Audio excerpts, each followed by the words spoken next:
नमस्कार.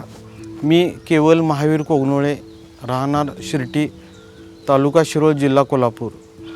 मी लेमकेन कंपनीचा 2012पासून ओपल 090 हा नांगर वापरत होतो. जवळजवळ गेली 14 वर्षे 090 हा नांगर मी वापरला. त्याच्यानंतर 2022मध्ये ज्युएल 6 रेग्युलर बॉडी हा नांगर मी कोल्हापूर जिल्ह्यात पहिला घेतला. त्याच्यानंतर तो वापरूनही बघितला, डेमो घेतला. त्याच्यानंतर 2 वर्षानंतर स्लेटेड बॉडी हा सुद्धा नांगर मी घेतला. ज्युएल 6 नांगर वापरताना स्लेटेड बॉडीमध्ये मला असं आढळून आलं की जी माती प्लाविंग होते त्यावेळेला जी घडी पडते ते समान पडते. डबरा, खाच, गळगा असं नाही पडत.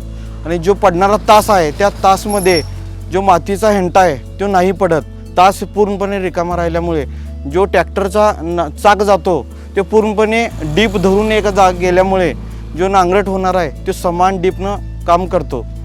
090मध्ये जो बॉडी आहे तो फिक्स आहे आणि ज्युएल 6मध्ये तो ॲडजस्टेबल आहे की मी 12 इंच, 14 इंच, 16 इंच आणि 18 इंच ह्याच्यामध्ये मी रुंदी चेंज करून लागेल तेवढे म्हणजे 12 इंच, 14 इंच आणि 16 इंच डीपमध्ये मी नांगरट करू शकतो आहे.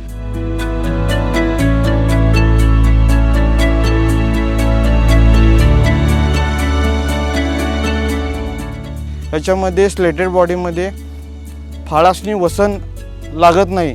त्याच्यामुळे त्याचा डिग्री चेंज होत नाही आणि ट्रॅक्टरवरचा लोड पूर्णपणे बंद होतो आणि आमचे कष्ट वसन काढायला लागते ते सुद्धा लागत नाही. शुगर केन हार्वेस्टिंगचे जे प्लॉट आहेत ते जिगटांमध्ये खूप हार्डिंग होतात. ते दुसऱ्या प्लावने नांगरट होत नाही. त्याच्यामुळे ज्युएल 6चा जे वेट आहे 740 किलो तो वेटमुळे डीप भरपूर मिळतो. जवळजवळ 17 ते 18 इंच आपण डीपमध्ये काम करू शकतो आणि ते आपण केलेलं आहे. त्याच्यामुळे त्याचा रिस्पॉन्स बी चांगला आहे. कमी डिझेलमध्ये आपण जास्त डीप देऊन आपण काम करू शकतो. ही जी टेक्नॉलॉजी आहे हे जर्मनीहून आली. 090मध्ये आणि ज्युएल 6मध्ये फरक आहे खूप डीपमध्ये. जवळजवळ 8 ते 9 इंचाचा फरक आहे. नांगरट करते वेळी वेळ बहुत एकदम कमीमध्ये आपण जास्तीत जास्त नांगरट करू शकतो आहे. ह्याच्या आधी आपण इंडियन वापरत होतो, पण ही जी टेक्नॉलॉजी वापरल्यामुळे शेतीतली जी घाण आहे आपण म्हणतोय तण वगैरे ते पूर्णपणे कमी झालेलं आहे असं शेतकऱ्यांचं रिपोर्टसुद्धा आहे.